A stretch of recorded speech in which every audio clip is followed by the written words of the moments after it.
Eleanor Blackwood woke up to the gentle morning light streaming through the floor-to-ceiling windows of her historic Massachusetts mansion. At 32, she had achieved more than most people accomplish in a lifetime. She swung her legs out of bed, her bare feet touching the cool hardwood floor, a small reminder of the real world amid all this luxury. As she went through her morning routine, Eleanor's mind was already racing through the day's meetings. Her latest project, a revolutionary financial security algorithm, was just 2 weeks away from launch. Analysts predicted it would triple her company's value overnight. Eleanor paused in front of the large mirror in her walk-in closet. The woman staring back at her looked confident and successful, but only Eleanor knew the truth. Behind that carefully maintained facade was a girl who still missed her parents terribly. They had died in a car accident when she was 19, leaving her alone to take over their small electronics repair shop. In just 13 years, she had transformed that modest family business into one of America's leading digital security companies. "Mrs. Blackwood, your coffee is ready," called James Wilson, her butler, from outside her bedroom door. "Thank you, James. I'll be right down," she replied. Eleanor had hired James 8 months ago. Unlike most of her household staff, who had been with her for years, James was relatively new.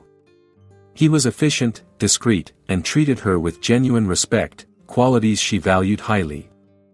Downstairs, Eleanor found her husband Charles Harrington reading the financial section of the newspaper. Tall, handsome, and from old money, Charles had swept Eleanor off her feet 3 years ago. After a whirlwind 6-month romance, they'd married in a lavish ceremony in Newport, Rhode Island. "Good morning, darling," Charles said without looking up from his paper.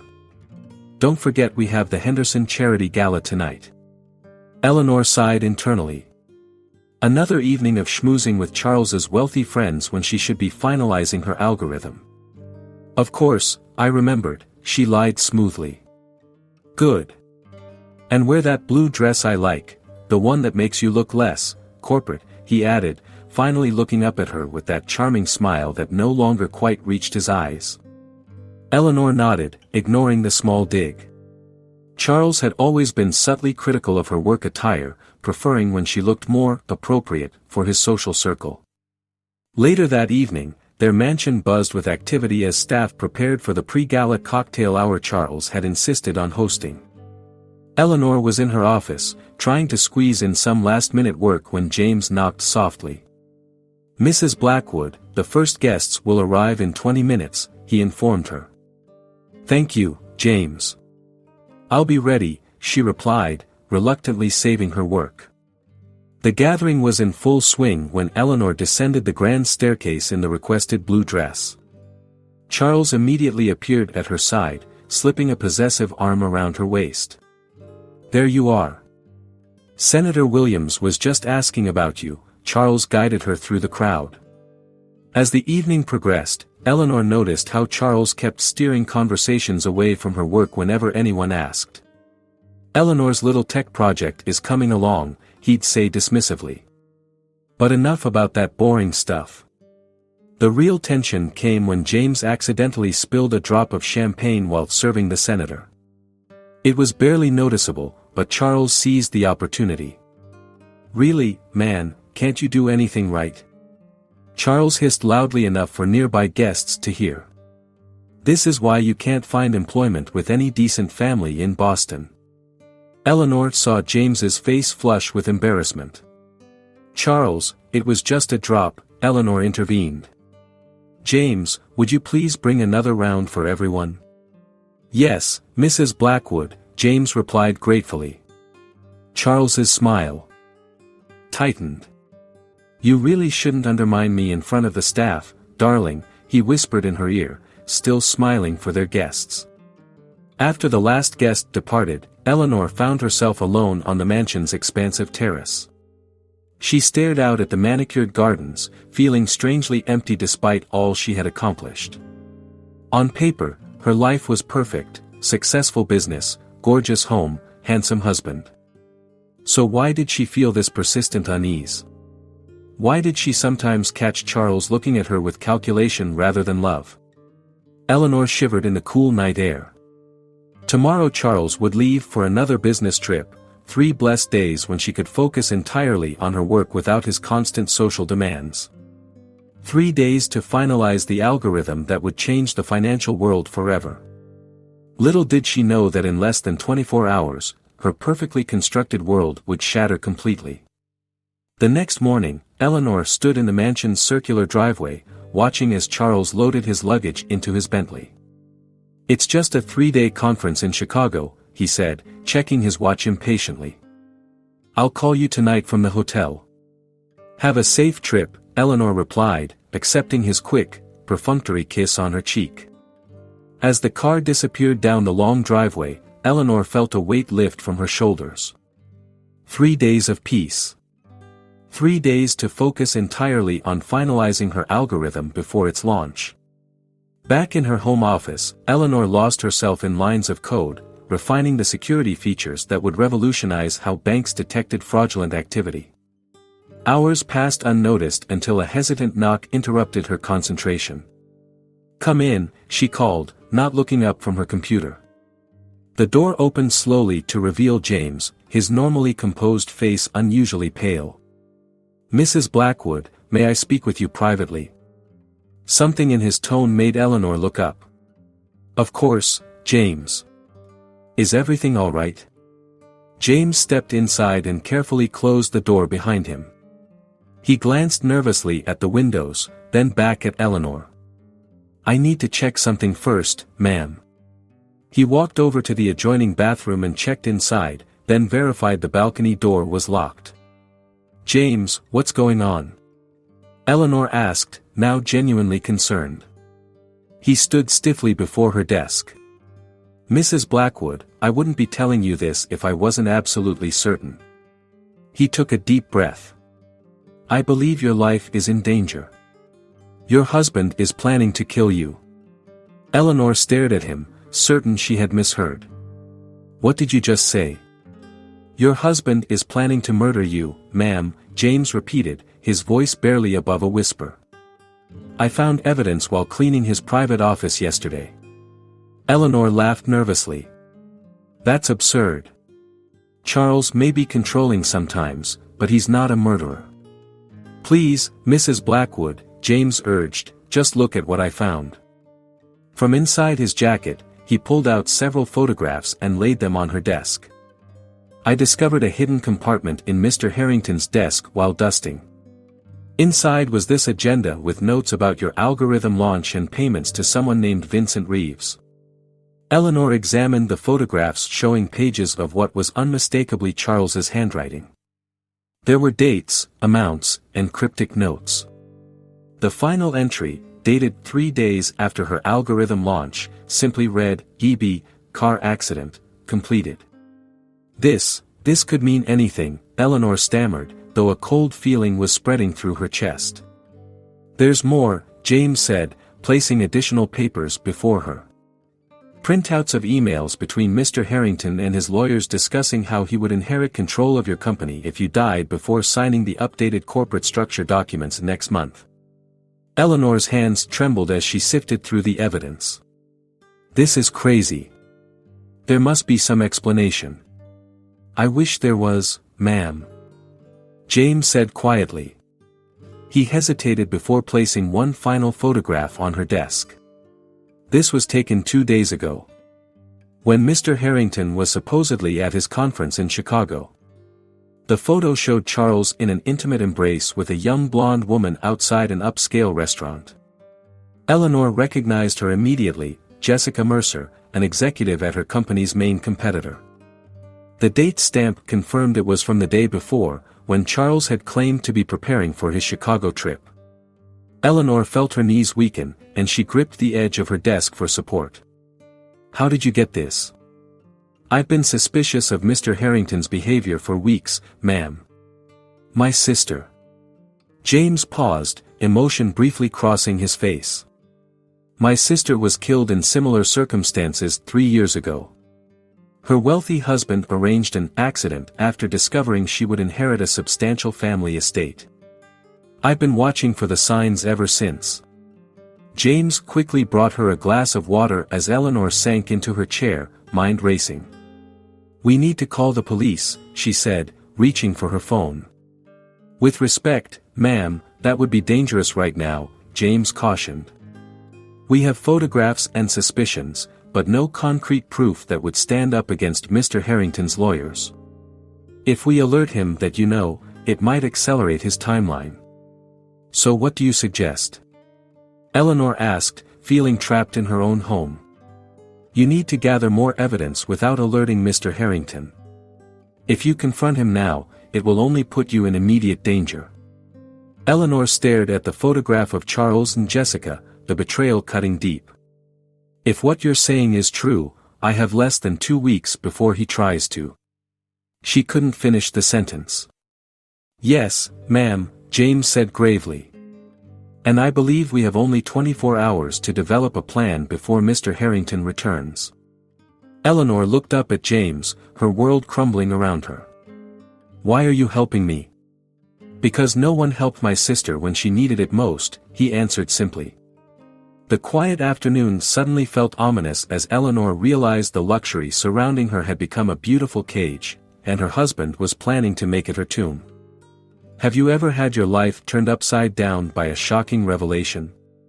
Share in the comments where you're watching this story of courage and survival from, and don't forget to subscribe to follow this real-life drama as it unfolds. Eleanor paced her office, still clutching the photograph of Charles with Jessica Mercer. Part of her wanted to believe this was all a terrible mistake. "Why should I trust you?" she challenged James suddenly. "You've only worked here for 8 months. Maybe you're the one plotting something." James remained calm. "That's a fair question, Mrs. Blackwood. I understand your suspicion." He reached into his pocket and pulled out a worn newspaper clipping. "This is my sister, Catherine Wilson. 3 years ago, her husband Robert Chambers staged a boating accident that killed her." He handed Eleanor the article. 2 months after her death, he sold her family's property for millions. The police investigated but couldn't prove anything. Eleanor studied the clipping. It showed a smiling young woman with James's same warm eyes. "I'm sorry about your sister," she said softly, "but that doesn't mean Charles is planning to kill me. We have a prenuptial agreement. If we divorced, he wouldn't get my company." "The prenup protects your existing assets, ma'am," James explained. "But your new algorithm will transform the financial industry. It's worth billions, far more than anything covered in your current agreement." Eleanor's mind raced. There must be another explanation for these notes. She spread the photos of Charles's agenda across her desk, desperately seeking alternative meanings. EB could be anything, not necessarily my initials. And car accident could be insurance fraud. Maybe he's planning to fake an accident for an insurance payout. Even as she spoke, Eleanor knew she was grasping at straws. She walked to the window, staring out at the gardens Charles had redesigned last year at considerable expense. Had he already been planning her death even then? "When did Charles start asking about my work schedule?" she asked quietly. "About 3 months ago, he began requesting detailed information about your driving routes to meetings," James replied. "He also suggested several times that you should drive yourself instead of using your regular driver." Eleanor nodded slowly, recalling how Charles had insisted she drive alone to an important investor meeting last week, claiming her driver had called in sick. She'd thought it strange at the time, but dismissed it. "And the interest in my algorithm? When did that start?" "Shortly after you mentioned its potential value during a dinner party in February," James answered. "The next day, he asked me to organize all your papers related to the project while you were at the gym." Eleanor closed her eyes, memories flooding back. Charles had never shown much interest in the technical aspects of her work before. But lately, he'd been asking specific questions about the algorithm's development timeline, implementation date, and security measures. "I still can't believe he would." She couldn't finish the sentence. "People can hide their true nature, especially from those closest to them," James said gently. My sister never suspected her husband either, until it was too late. Eleanor turned back to face him. I should confront Charles when he returns tomorrow. I'll record our conversation and get him to admit everything. James shook his head urgently. Mrs. Blackwood, that would be extremely dangerous. If he knows you've discovered his plan, he might act immediately instead of waiting until after your algorithm launches. So what do I do? Just pretend everything is normal while my husband plots my murder. Eleanor's voice rose with frustration and fear. If I'm wrong about all this, I'll be fired, James said calmly. But if I'm right and you confront him directly, you'll be dead. The bluntness of his statement struck Eleanor like a physical blow.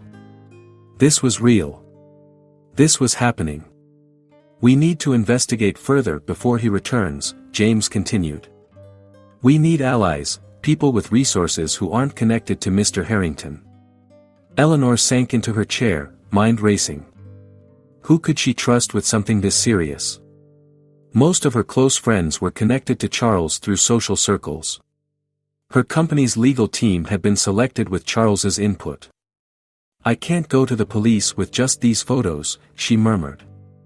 They'd never take action against someone like Charles based on suspicions and a few ambiguous notes. No, James agreed. We need more evidence. And you need protection. Eleanor stared at the photograph of Charles and Jessica again, the betrayal cutting deeper than she'd admitted. Had their entire marriage been a calculated move on his part? Had he ever loved her at all? She thought back to the early days of their relationship, Charles's whirlwind courtship, his seemingly genuine interest in her life story, his admiration for her business success. Had it all been an act? A long con aimed at eventually taking control of her company? The realization that she might never have truly known her husband hit her like a wave of ice water. The man she'd shared her bed with, her home, her deepest fears and dreams, that man might have been planning her death all along. I need to think, Eleanor said, her voice steadier than she felt. We have 24 hours until Charles returns. I need to decide who we can trust. As dusk fell across the mansion's grounds, Eleanor stood at her office window watching the security lights activate along the perimeter. The property that had always made her feel safe now seemed like an elaborate trap. Is there anyone you trust completely? James asked. Someone not connected to Mr. Harrington's social or business circles? Eleanor thought for a moment, then nodded slowly. Yes. My old professor from college. Margaret Sullivan. Charles has never met her, and she's one of the smartest people I know. Then I suggest we contact her immediately, James said. Before Mr. Harrington returns. As night fell, Eleanor and James devised a plan to leave the mansion without alerting the rest of the staff. With only 24 hours until Charles's return, every minute was precious. Take my old Honda from the staff garage, James suggested. It won't attract attention, and I doubt Mr. Harrington would recognize it. Eleanor changed into simple jeans and a sweater, clothes Charles would have dismissed as unbecoming of her position. She tied her hair back and added non-prescription glasses from a previous costume party. The woman in the mirror looked nothing like the polished tech CEO featured in business magazines. I'll call Margaret to make sure she's home, Eleanor said, reaching for her phone. James gently stopped her. Best not to use your regular phone, ma'am. Mr. Harrington might have access to your call records. He handed her a basic prepaid phone instead. I purchased this last week when I first became suspicious. 30 minutes later, Eleanor was driving through Boston's evening traffic toward Margaret Sullivan's apartment in Cambridge. The 68-year-old computer science professor had been Eleanor's mentor throughout college and remained one of her most trusted advisors. Margaret opened her door immediately at Eleanor's knock. The older woman's silver hair was pulled back in its usual practical bun, and her sharp eyes widened at Eleanor's disguise. This must be serious, Margaret said, ushering Eleanor inside. You haven't visited unannounced since your parents died. Eleanor entered the cozy apartment filled with books, academic awards, and photos of former students who had gone on to successful careers in technology. She'd always felt safe here, surrounded by Margaret's brilliant mind and no-nonsense approach to life's problems. "I'm in trouble, Margaret," Eleanor said, her composure finally breaking. "Serious trouble." Over the next hour, Eleanor explained everything James had discovered. Margaret listened attentively, asking occasional clarifying questions but never once expressing disbelief or dismissal. When Eleanor finished, Margaret's face was grave. "I wish I could say I'm surprised," Margaret said, pouring them both a cup of tea. "But I've seen men like Charles before, charming on the outside, empty on the inside." "You suspected something?" Eleanor asked, surprised. "I had concerns from the beginning," Margaret admitted. "The way he rushed your relationship, how quickly he integrated himself into your business affairs. But I didn't want to interfere. You seemed happy, and after losing your parents. I was desperate for family," Eleanor finished quietly. "I thought Charles filled that void." Margaret reached across the table to squeeze Eleanor's hand. "You're not the first brilliant woman to be deceived by a charming facade, and unfortunately, you won't be the last." She stood up and walked to a bookshelf, returning with an old photo album. Inside was a newspaper clipping from 1986, "Pioneering female cryptographer accuses husband of stealing research." "My ex-husband Richard tried to claim my encryption work as his own," Margaret explained. "When I confronted him, he threatened to destroy my reputation." In those days, people were quick to believe a man over a woman in technology. "What happened?" Eleanor asked. "I fought back. It nearly ruined my career, but eventually the truth came out." Margaret closed the album firmly. "The difference is, your husband isn't just trying to steal your work, he's planning to eliminate you entirely." The bluntness of Margaret's assessment sent another wave of fear through Eleanor. This wasn't just betrayal, this was life or death. "I don't know what to do," Eleanor admitted. "I can't go to the police yet, we don't have enough concrete evidence." "No, but we can start gathering it," Margaret said decisively. She picked up her phone and made 2 calls in quick succession. "Diana Blake will be here in 20 minutes, Margaret announced after hanging up.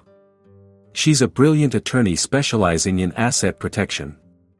And Diane Reynolds is a former FBI agent who now works as a private investigator.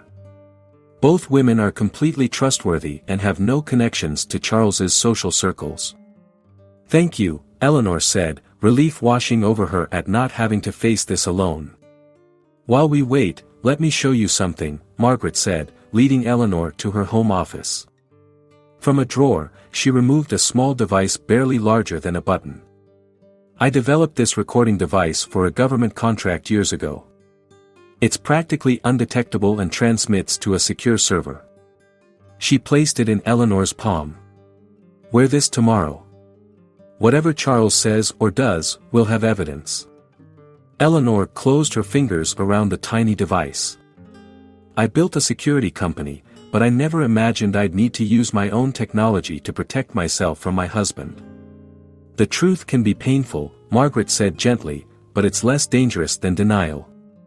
You built a company from nothing, you can rebuild your life too." The doorbell rang, announcing the arrival of Diana Blake. As Margaret went to answer it, Eleanor stared at the recording device in her hand. For the first time since James's revelation, she felt something beyond fear, a spark of determination. Charles had underestimated her once by thinking she wouldn't discover his plan.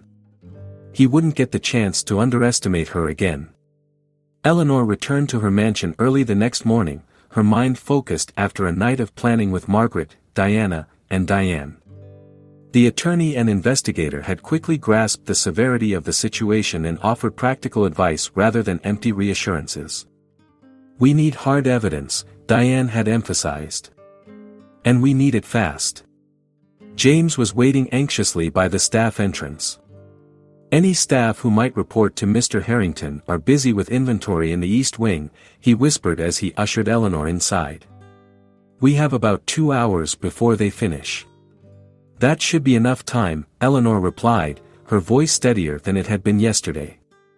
Fear still churned in her stomach, but now it was channeled into purpose. While James created a distraction in the kitchen, a minor plumbing emergency requiring everyone's attention, Eleanor slipped into Charles's private office.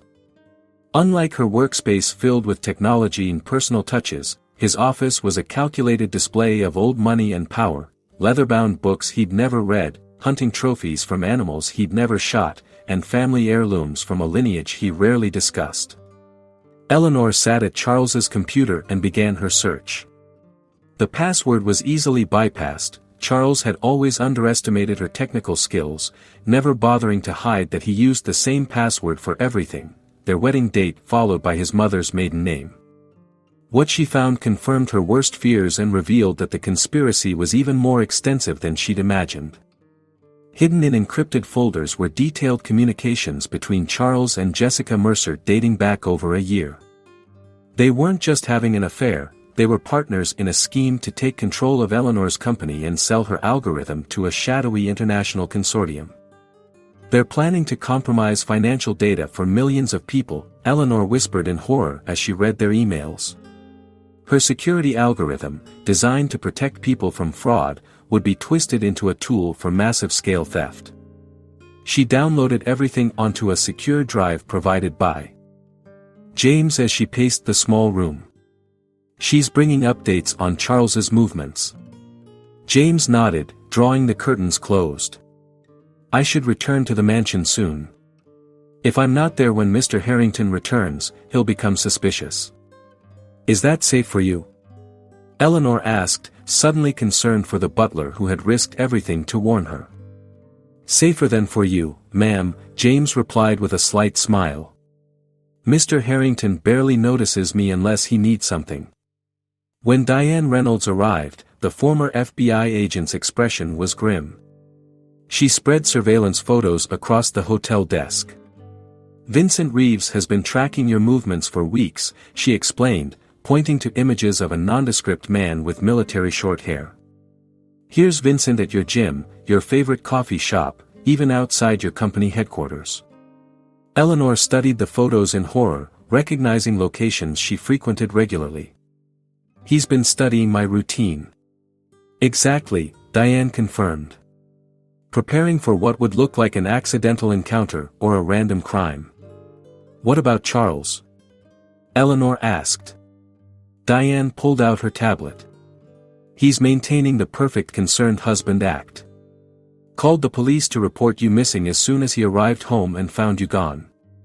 She played a clip from a local news station showing Charles standing in front of their mansion, his expression perfectly calibrated to display worry. My wife disappeared sometime this morning, he told reporters, his voice breaking slightly. This isn't like Eleanor at all. If anyone has seen her, please contact the authorities immediately. Eleanor, if you're watching this, please come home. Whatever's wrong, we can fix it together. Eleanor felt physically ill watching the performance. He's good, isn't he? Very, Diane agreed. He's already got the police treating this as a missing persons case rather than a woman who left voluntarily. Eleanor reached for her phone. I should call them, let them know I'm safe. Not yet, Diane cautioned.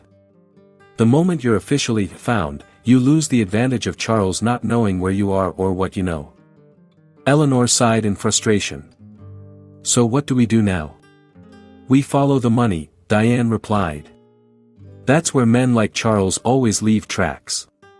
Eleanor pulled out her laptop to access her accounts, then froze. I'm locked out, she whispered in disbelief, trying another account. All of them. I can't access any of my bank accounts.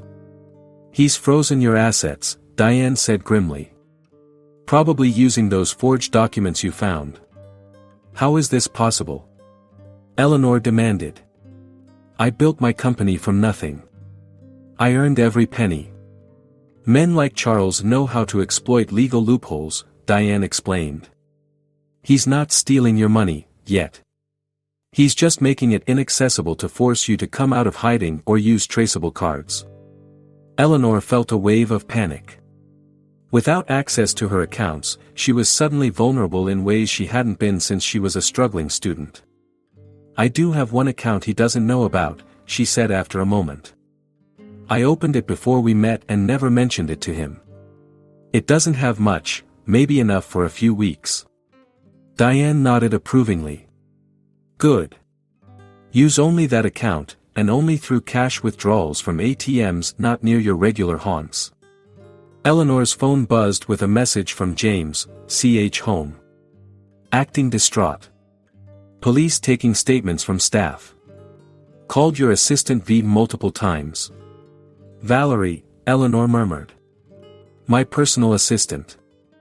I need to contact her, get her to send me some important company documents." Diane and James exchanged glances. "Is she completely trustworthy?" Diane asked carefully. "Of course," Eleanor replied. "She's worked with me for 3 years. She helped build the company." "Let me check something first," Diane said, typing rapidly on her tablet. After a moment, she turned the screen toward Eleanor, showing phone records. "Valerie has called Charles's private line twice a day for the past 6 months. Including immediately after your meetings or when you shared confidential information." Eleanor stared at the evidence in disbelief. "She's been spying on me? For Charles?" Diane nodded grimly. "And there's more. After reviewing staff records, I've identified at least 3 other employees who've had suspicious contact with Charles or received unexplained bonuses coinciding with major decisions at your company." The realization that the betrayal extended beyond Charles into her trusted inner circle hit Eleanor hard.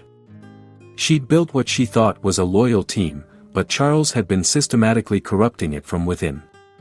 "What about Howard Sterling? My corporate attorney?" Eleanor asked, dreading the answer. Diane's expression confirmed her fears. "He's been playing both sides. His recent billing records show multiple private meetings with Charles that weren't disclosed to you." Eleanor sank onto the bed, the magnitude of her situation becoming clear. "Charles has been planning this for a long time, hasn't he? He's been isolating me without my even realizing it." "It's a common tactic," Diane said gently. "Identify the target support system and neutralize it one person at a time." "But why now? Why is he accelerating his timeline?" Eleanor wondered aloud. "Your algorithm," James replied. "From what I overheard, once it launches and transforms the market, your value to the company becomes irreplaceable. He needs to act before that happens." Eleanor stood up suddenly. "Then we use that timeline to our advantage. The algorithm launches in less than 2 weeks. Charles won't act until after it's complete, but before I secure my position with the board." A new determination replaced her shock. "I've been thinking defensively, but it's time to go on the offensive. Charles has isolated me from my usual resources, but that won't stop me." As Eleanor began outlining a counterplan, Diane's phone buzzed with an alert. Her expression turned serious as she showed them the screen, a traffic camera photo of Vincent Reeves's car, parked just 2 blocks from their hotel. "We need to move," Diane said urgently. "Now." They relocated to a different hotel across town, a nondescript place where Eleanor Blackwood would never be expected to stay. While Diane organized surveillance of both Charles and Vincent Reeves, James reluctantly returned to the mansion to maintain his cover and gather intelligence. "Text only if it's safe," Eleanor instructed him. "Don't risk Charles catching you." James promised to be careful and left to face the lion in his den. Over the next 2 days, James proved himself an invaluable ally. Through carefully worded texts, he kept Eleanor informed of Charles's movements. The information was troubling. CH held private meeting with board members Kelson and Drummond, one message read. They left looking concerned. CH spent 30 minutes in your office, accessing computer. Taking photos of documents, came another update. Most alarming was, CH called emergency board meeting for Friday. Subject: leadership transition due to concerning circumstances. He's moving faster than we anticipated, Eleanor told Diana Blake, the attorney Margaret had introduced her to. He's trying to take control of my company before I can reappear.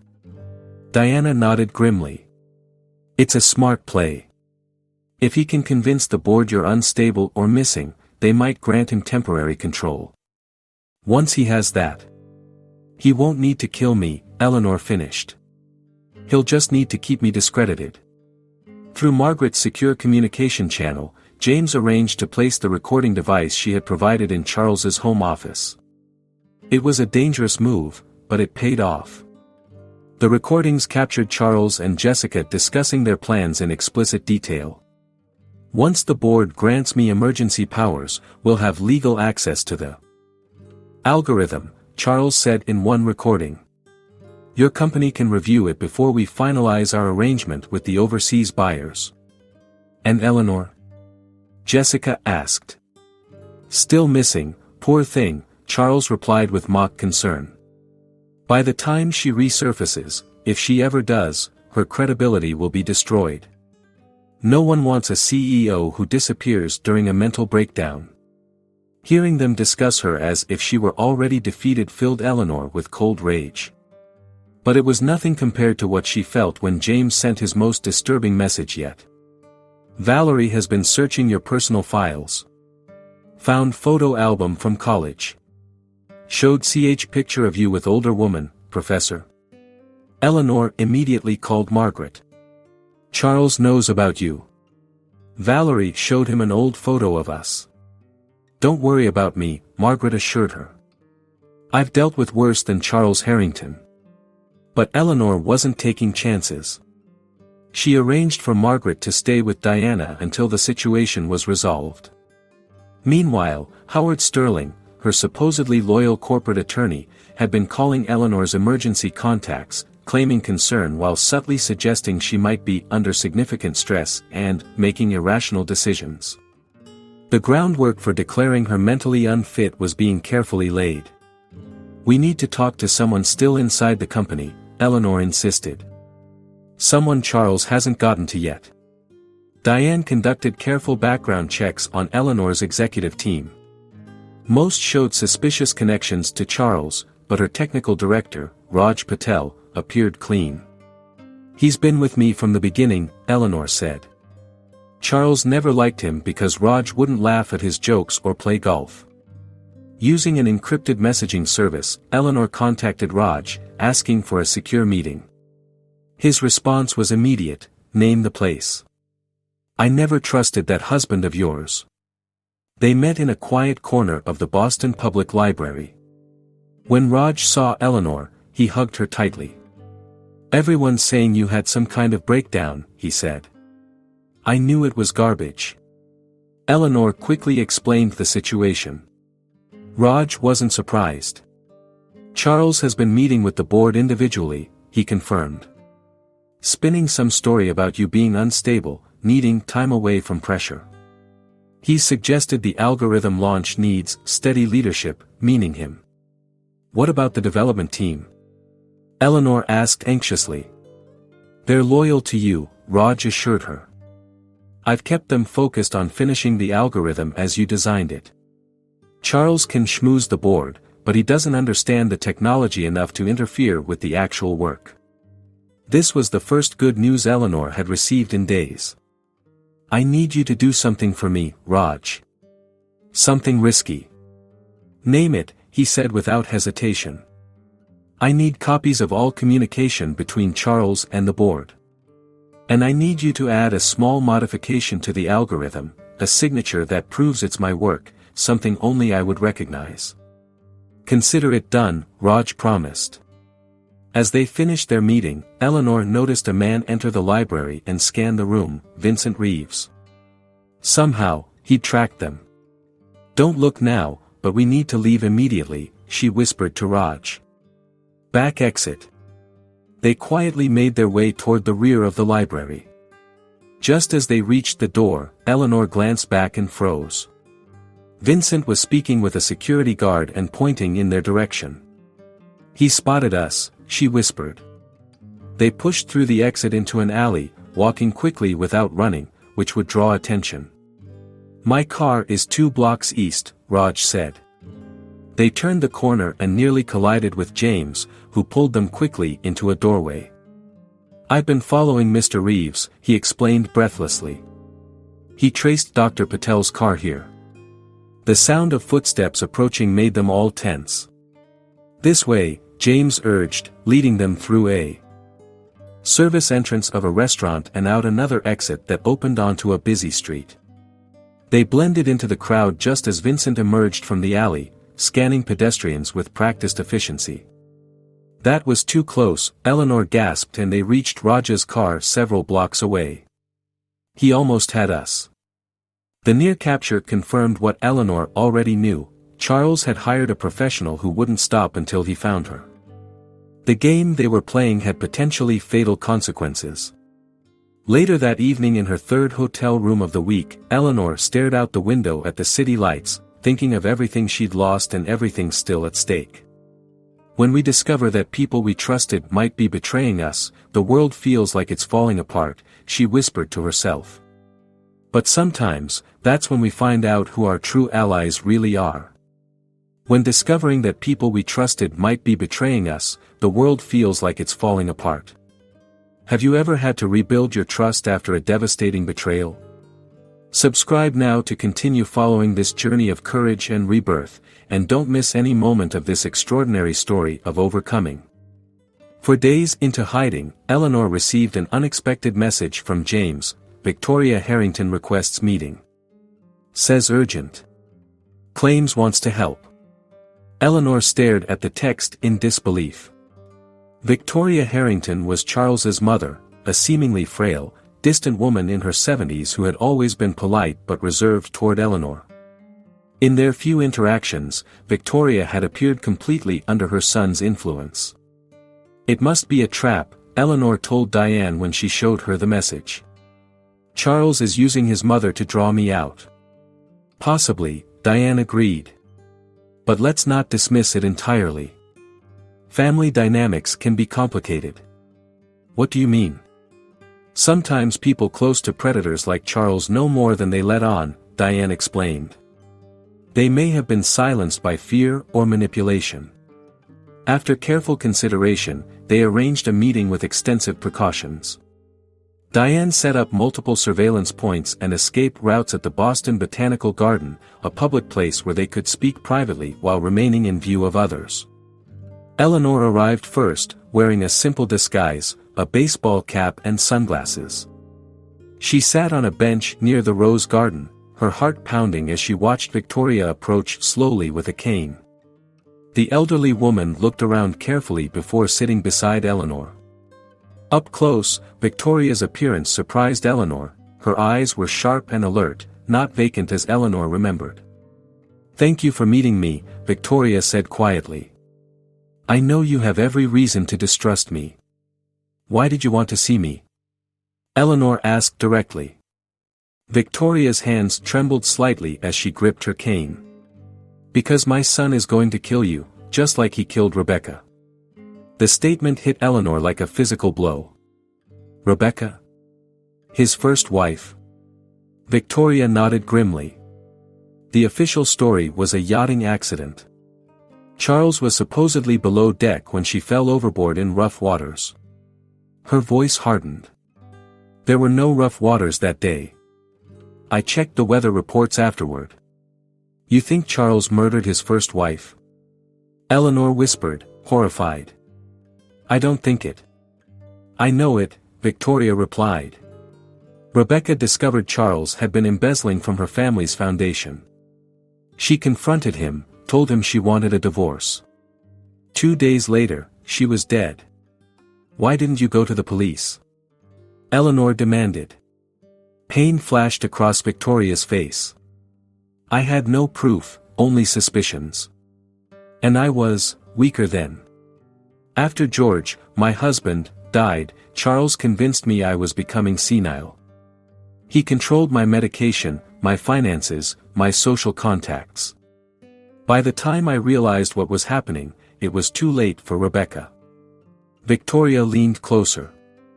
But I've been watching him ever since, gathering evidence. Quietly. When he married you, I recognized the pattern. A successful woman, a whirlwind romance. History repeating itself. Why are you helping me now? Eleanor asked, still suspicious. Because I failed Rebecca, Victoria replied simply. I won't fail you too. From her purse, Victoria removed a small drive.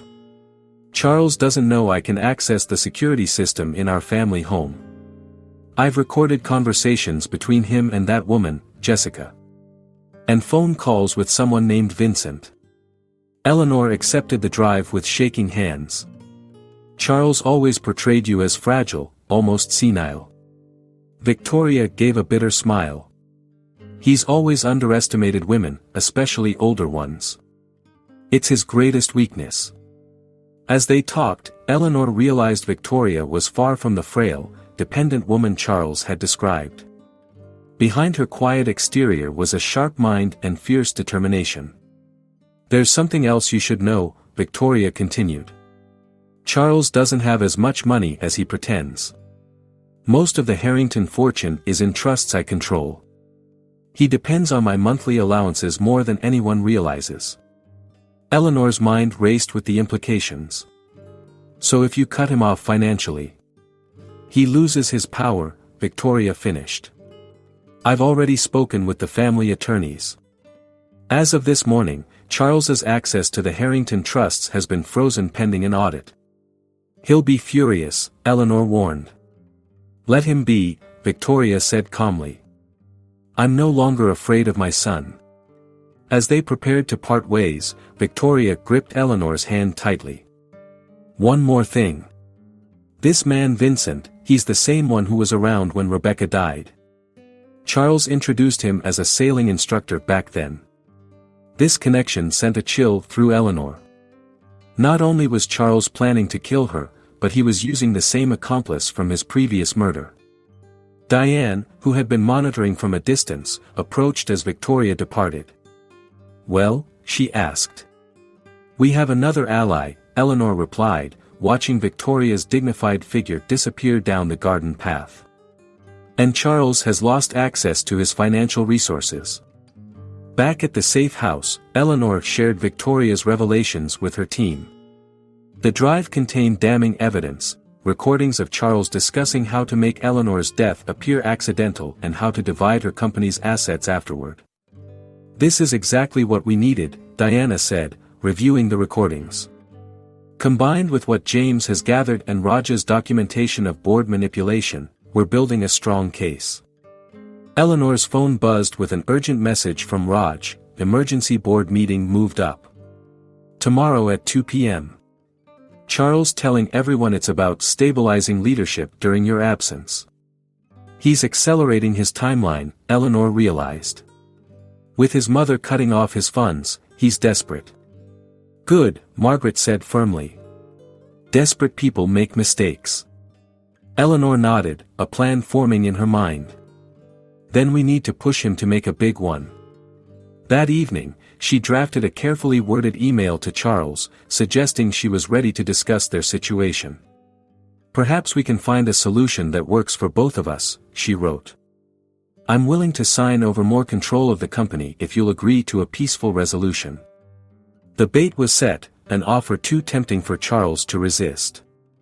You're deliberately drawing him out, James observed, concern evident in his voice. That's extremely dangerous. It is, Eleanor agreed. But I'm done running and hiding. It's time to face Charles on my terms. As she sent the email, Eleanor felt a strange calm replace her fear.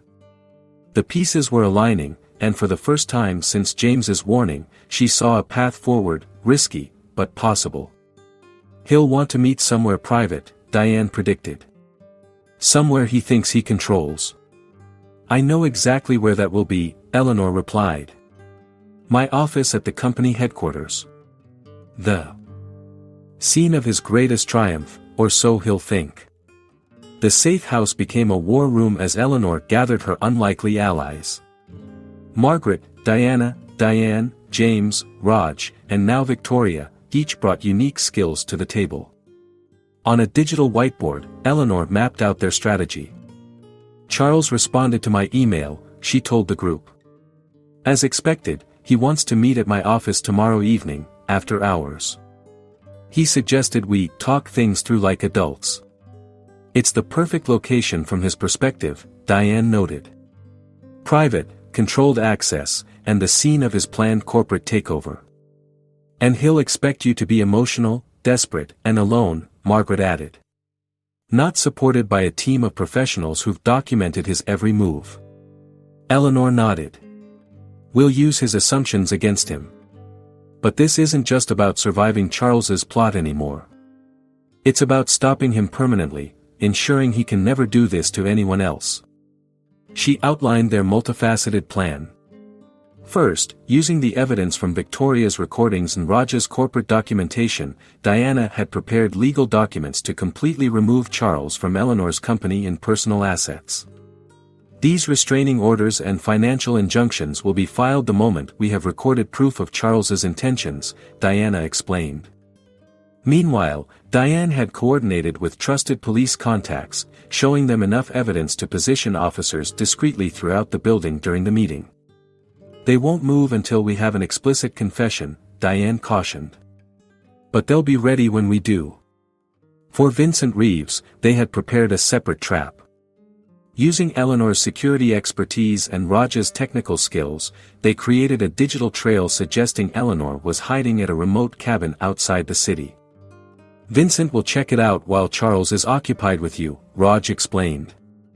Police will be waiting there too.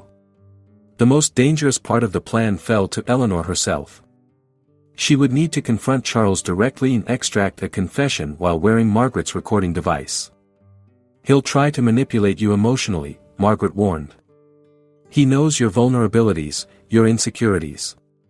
He'll use everything he knows about you to throw you off balance. I'm ready, Eleanor assured her, though her hands trembled slightly. I've spent a lifetime underestimated by men like Charles. They never see you clearly until it's too late. They rehearsed various scenarios, anticipating Charles's likely responses and tactics. James, who knew Charles's patterns better than anyone, played his role in their practice sessions, mimicking the disarming charm that could quickly turn to vicious cruelty. He'll start with concern, James demonstrated. Eleanor, I've been so worried. Whatever's bothering you, we can work through it together. Then shift to making you doubt yourself. You've been under so much stress lately, not thinking clearly. Eleanor practiced maintaining her composure through these simulated attacks, learning to recognize her emotional triggers and controlling her responses. As evening approached, Victoria provided one final piece of crucial information. Charles keeps a backup drive hidden in his desk at your office. He mentioned it during a call with Jessica. It contains his insurance policy, probably blackmail material on board members and evidence of his plans. I know exactly where to look, Eleanor said. There's a false bottom in the right drawer of my desk. I caught him quickly closing it once when I entered unexpectedly. The team worked through the night refining their strategy. By morning, everyone knew their roles perfectly. Yet as the hour of confrontation approached, Eleanor experienced a moment of profound doubt. She stepped onto the small balcony of the safe house, breathing the cool morning air. James found her there, staring at the city skyline. What if I'm not strong enough, she asked quietly. Charles knows exactly which emotional buttons to push. He's had years to study my weaknesses. James stood beside her. When I first came to work for you, I watched how you handled crisis after crisis at your company. I saw your strength long before you needed it against Charles. Eleanor smiled faintly. That's different. Business problems follow logical patterns. Charles is personal. Which is precisely why you'll succeed, Victoria said, joining them on the balcony. Her normally perfect appearance was softened, more human. You see, my dear, Charles doesn't actually know you at all. He only knows the version of you he created in his mind, a brilliant but naive woman he could manipulate and eventually discard. Victoria took Eleanor's hands in her own. The real Eleanor Blackwood, the survivor who built an empire from tragedy, the leader who inspires loyalty in good people like James and Raj, that woman is a stranger to Charles. And she's stronger than he could possibly imagine. Eleanor felt a calm certainty replace her fear. "Thank you both," she said softly. Back inside, final preparations were underway. Diane checked the recording device one last time while Diana reviewed the legal documents. Margaret and Raj confirmed the technical aspects of their surveillance setup. Each person carried a piece of the plan that would need to work perfectly. "Remember," Diane instructed, "once you're in the office with Charles, follow his conversational lead initially. Let him think he's in control. When the timing feels right, start introducing specific questions about his trips, his meetings with Vincent, the forged documents. The key is to keep him talking," Victoria added. "Charles loves the sound of his own voice, especially when he thinks he's winning." As the team dispersed to their positions, Eleanor changed into a simple but elegant business suit, armor for the battle ahead. She wore no jewelry except for Margaret's nearly invisible recording device, disguised as a small brooch. James, who would return to the mansion to maintain his cover, paused at the door. "When this is over," he said quietly, "I hope you'll remember that not everyone betrayed you. Some of us believed in you from the beginning." Eleanor hugged him impulsively. "I'll never forget who stood with me when it mattered most." As she prepared to leave for the confrontation with Charles, Eleanor looked around at her unlikely coalition, a retired professor, a private investigator, a corporate attorney, a loyal employee, and her would-be murderer's mother. Together, they had created something Charles could never understand, genuine loyalty based on respect rather than fear or manipulation. "It's time," she said, picking up her bag containing copies of all their evidence, a backup precaution. "Whatever happens tonight, Charles's reign of manipulation ends." Eleanor arrived at her company headquarters as dusk settled over Boston.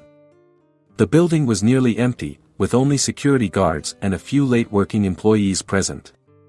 Using her still-active access card, she entered her private executive suite on the top floor. Everything looked exactly as she had left it days ago, the desk meticulously organized, family photos arranged perfectly, awards displayed on the credenza. This space had once been her sanctuary, the physical manifestation of everything she'd built from nothing. Now it felt like a stage set for the most important performance of her life. Through her earpiece, she heard Diane's calm voice, "We're in position. Police are stationed throughout the building. Raj is monitoring all security cameras, and Diana is standing by with the legal team. Charles just entered the building," Raj added. "Taking the executive elevator now." Eleanor took a deep breath, centering herself. "I'm ready." She removed the earpiece. Charles would be looking for it, but kept Margaret's recording device pinned to her lapel. Standing behind her desk, she arranged her face into an expression of cautious neutrality as the elevator doors opened and Charles stepped into the office suite. "Eleanor, darling," he said, his voice warm with rehearsed concern. "I've been so worried about you." He looked immaculate as always, tailored suit, perfectly styled hair, the picture of a devoted husband frantic with worry. If she hadn't seen the evidence herself, his performance might have been convincing. "Hello, Charles," she replied evenly. He moved toward her with arms outstretched, but she raised a hand to stop him. His expression shifted subtly, a flash of annoyance quickly masked by increased concern. "You've been through something traumatic, clearly," he said, changing tactics. "Everyone's been searching for you. The police, your friends. I've barely slept." "That's thoughtful of you," Eleanor responded, carefully neutral. "Why don't we sit down?" Charles took a seat across from her desk, studying her face closely. "What happened, Eleanor? Why did you disappear like that? It's not like you to be so impulsive." Eleanor had expected this, the subtle implication that her behavior was irrational. She maintained her composure, following their rehearsed strategy of letting Charles lead initially. "I needed time to think," she said simply. "I've been under considerable pressure lately." Charles nodded sympathetically. "The algorithm launch, the board expectations, it's all too much for one person. That's why I've been trying to help take some of the burden off your shoulders." "By meeting privately with board members?" Eleanor asked, introducing the first specific accusation. A flicker of surprise crossed his face before he recovered. "Just keeping them updated in your absence. Someone had to maintain stability." "And what about your meetings with Vincent Reeves?" she asked, watching his reaction carefully. Charles stiffened slightly. "I don't know who that is." "That's strange," Eleanor said, opening a folder on her desk. "Because I have records of you transferring money to him on multiple occasions. The most recent payment was 3 days ago." "You've been spying on me?" Charles asked, his tone hardening as he abandoned the concerned husband act. "That's pathetic, Eleanor." "I also know about Jessica Mercer," Eleanor continued calmly.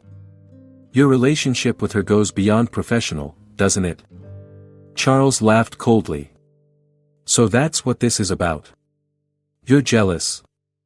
Disappeared for days, worried everyone's sick, because you think I'm having an affair. This isn't about an affair, Charles. It's about your plan to kill me after the algorithm launches." The bluntness of her statement momentarily stunned him into silence. Then he shifted strategies completely, leaning forward with an expression of deep concern. "Eleanor, listen to yourself," he said softly. "These are paranoid delusions. You're not well. This is exactly why I've been so worried, you're having some kind of breakdown." "Am I?" Eleanor countered. "Then how do you explain these?" She pushed forward photographs of his hidden agenda with the notation "DB, car accident, completed." Charles's expression flickered between shock and calculation as he tried to formulate a response. "Where did you get these?" "Someone is clearly trying to frame me." "I also found the documents you forged with my signature," Eleanor continued. "And the records of your conversations with Jessica about selling my algorithm to international buyers." With each piece of evidence she presented, Charles's charming facade crumbled further. His eyes darted around the room, assessing escape routes, looking for surveillance. "These accusations are absurd," he said, but his voice lacked conviction. "One more thing," Eleanor added. "I know about Rebecca." The name hit Charles like a physical blow. His face went completely still, a cold mask replacing the performative concern. When he spoke again, his voice had changed, harder, more authentic in its cruelty. "You really think you're clever, don't you?" he said, abandoning all pretense. "You and your little investigation." "Why, Charles?" Eleanor asked, maintaining her composure even as her heart raced. "Was it always about the money?" "You really want to know?" he asked, standing up to tower over her desk. "You want the truth, Eleanor? Fine." His face twisted with contempt. "You really think I built all this to share with someone like you? A pathetic orphan with a lucky break who managed to write some code?" The words were designed to wound her deepest insecurities, but Eleanor remained steady, letting him continue his tirade. "You may be a genius with computers, but you're so predictable emotionally," he sneered. "Always seeking the love your dead parents can't give you anymore. So desperate for family that you never saw what was right in front of you." "And what was that, Charles?" she asked calmly. "An opportunity," he said coldly. "Your company, your connections, your technology, all wasted on someone who doesn't understand real power. Your algorithm isn't just valuable, Eleanor, it's world-changing. But you were going to use it to protect people," he mocked. As Charles continued his monologue, growing more explicit in his confessions, Eleanor maintained her composure. Each word he spoke was being recorded, each admission building their case. Suddenly, his demeanor shifted again as he seemed to realize he'd said too much. With frightening control, he lowered his voice and smiled. "But none of that matters now," he said quietly. "Vincent is already in the building." Eleanor's pulse quickened. "He's very good at what he does," Charles continued. "It will look like a tragic break-in gone wrong. And tomorrow, as your grieving husband, I'll present your algorithm to the world." Just then, the office door opened. Charles turned with a confident smile that froze when he saw not Vincent but several police officers entering the room. "What is this?" he demanded. "Charles Harrington," the lead officer said, "you're under arrest for conspiracy to commit murder and numerous fraud charges." As the officers approached, Charles looked at Eleanor with dawning comprehension. "You recorded everything?" Eleanor nodded. "Every word has been transmitted to the authorities and to a select group of investigative journalists." "It's over, Charles." The expression of pure rage that crossed his face confirmed everything she had feared, and everything she had survived. "You underestimated me, Charles," Eleanor said as the officers led him away. "This algorithm I created? It also detects patterns of fraudulent behavior. You were my first successful case study." The days following Charles's arrest passed in a whirlwind. News of the scandal broke across national headlines. Tech CEO escapes murder plot orchestrated by husband. While Eleanor had anticipated publicity, the intensity of the media frenzy exceeded her expectations. Her PR team advised keeping a low profile until the story died down. "Issue a brief statement and wait for this to blow over," they suggested. But Eleanor had spent enough time hiding. "I won't let Charles control the narrative," she told Diana as they prepared for a press conference. "Not anymore." Standing before a room packed with journalists, Eleanor presented not just her personal story but a powerful message about technology, trust, and protection. With composure and clarity, she explained how the situation had evolved. "The algorithm I developed was created to detect patterns of fraudulent financial activity," she explained. "Ironically, those same pattern recognition principles helped me identify the deceptive behavior in my own home." Rather than diminishing interest in her company, the scandal increased attention to her work. Eleanor leveraged this unexpected spotlight to announce the creation of a new division focused specifically on developing security tools for vulnerable individuals. "Technology should protect people, not exploit them," she stated firmly. "That principle will guide everything we do moving forward." Behind the scenes, Eleanor worked with Diana to secure her company against any further attempts by Charles or his associates to gain control. The board members who had been manipulated by Charles were quick to affirm their loyalty once the full evidence was presented. "It's amazing how quickly people choose the winning side," Margaret observed dryly during a private dinner celebrating Eleanor's return. Victoria Harrington, now freed from her son's manipulative shadow, became an unexpected ally and powerful advocate.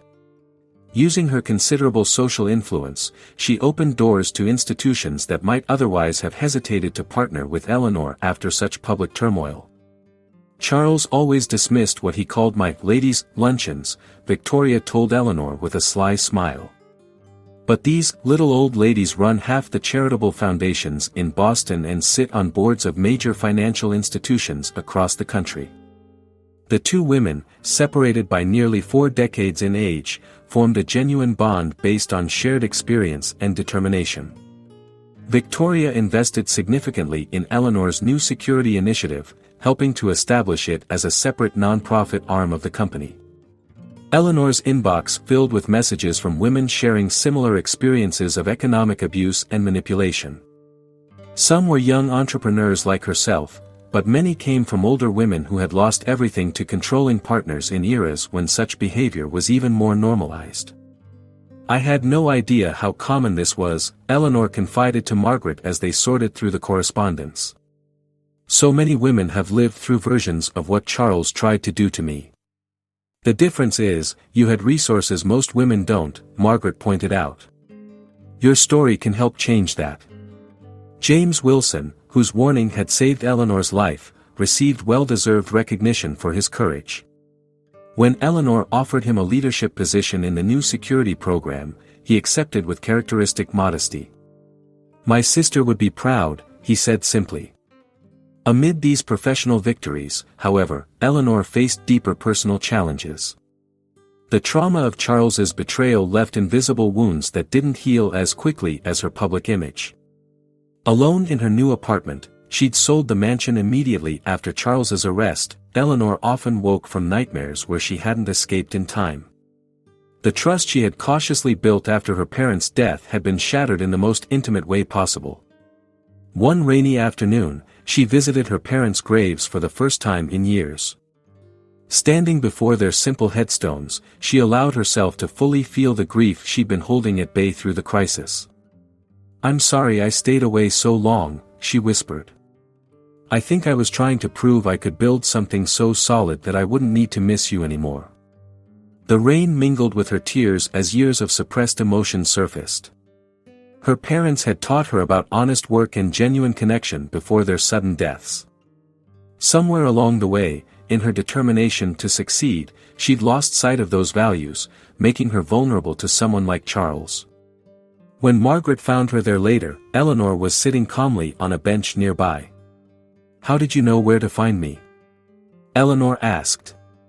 "It's where I would go," Margaret answered simply, sitting beside her. "Sometimes we need to reconnect with our foundations before we can truly move forward." During their drive back to the city, Margaret shared her own journey after her professional and personal betrayal decades earlier.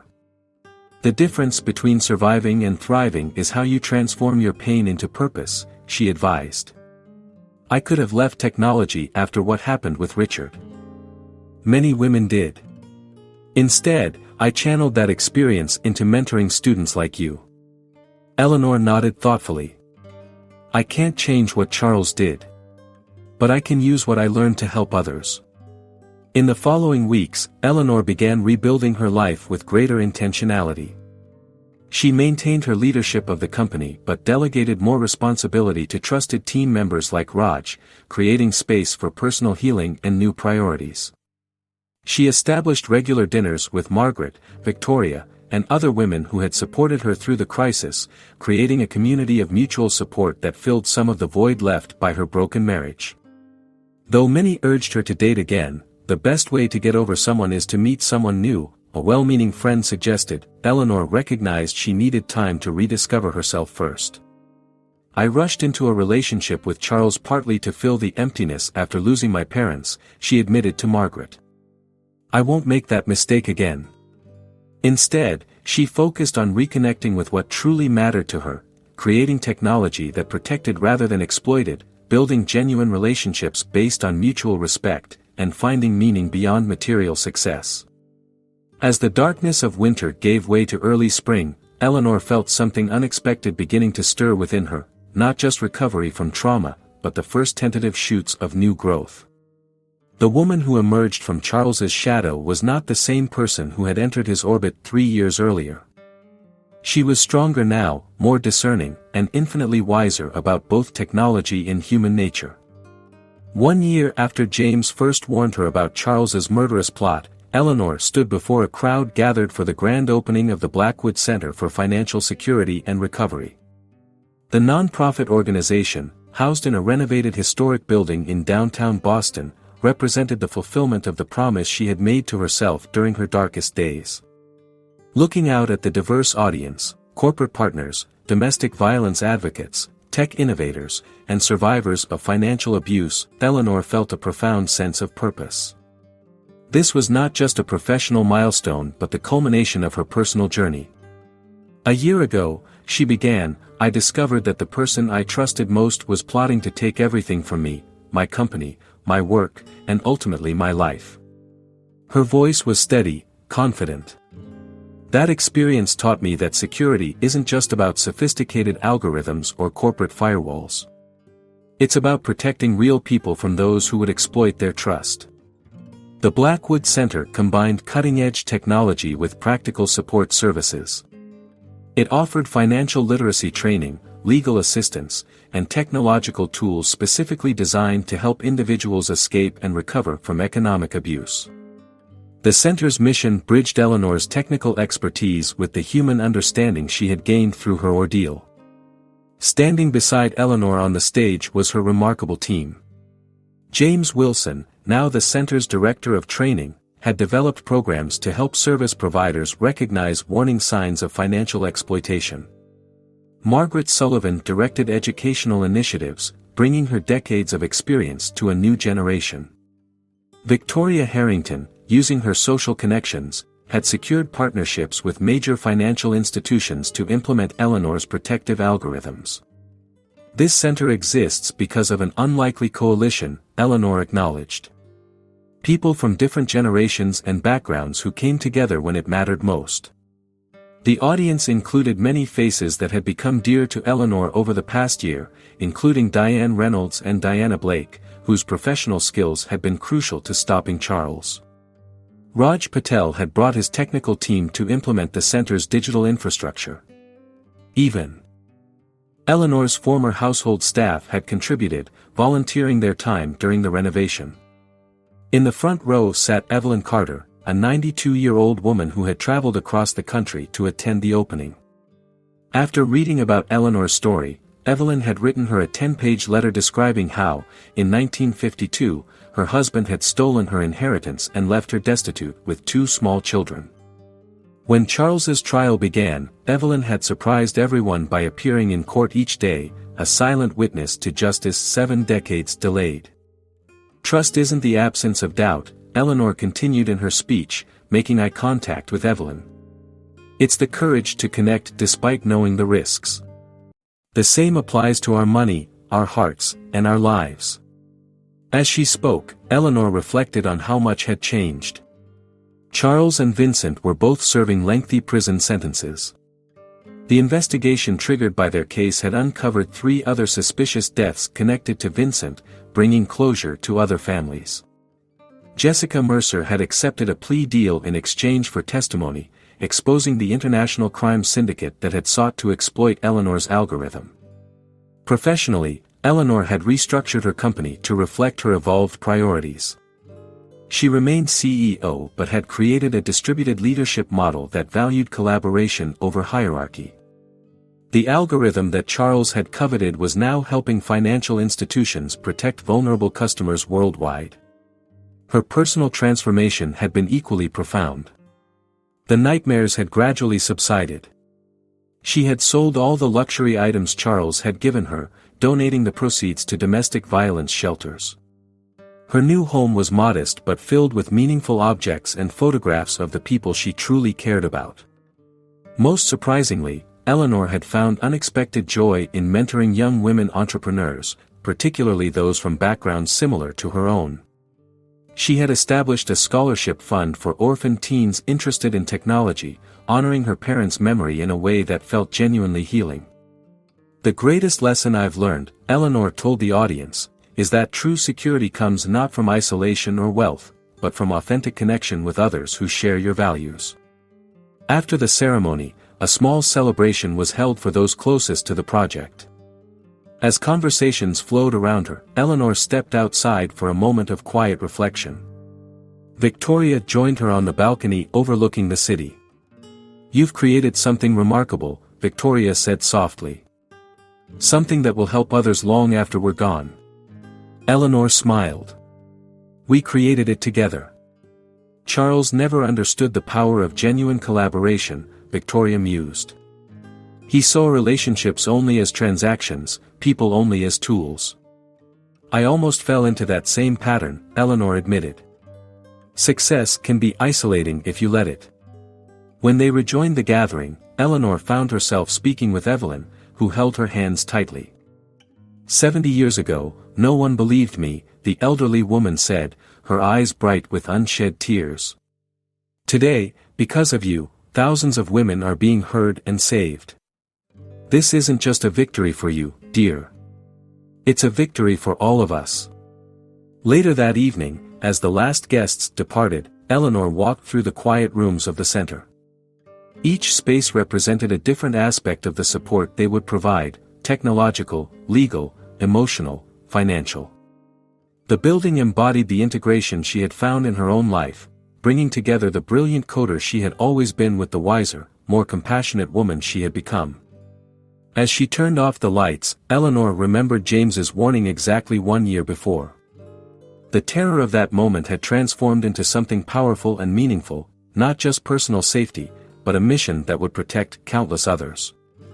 Outside, spring rain fell gently on the city. Eleanor opened her umbrella and walked toward home, no longer afraid of what awaited in the shadows. The woman who had nearly lost everything had found something far more valuable than what had been threatened: her true purpose, her authentic voice, and a community of genuine connection that no one could take away. Thank you for joining us on this emotional journey through Eleanor's story of courage and transformation. If this story touched you, please leave a like, share it with someone who needs inspiration, and tell us in the comments which moment impacted you the most.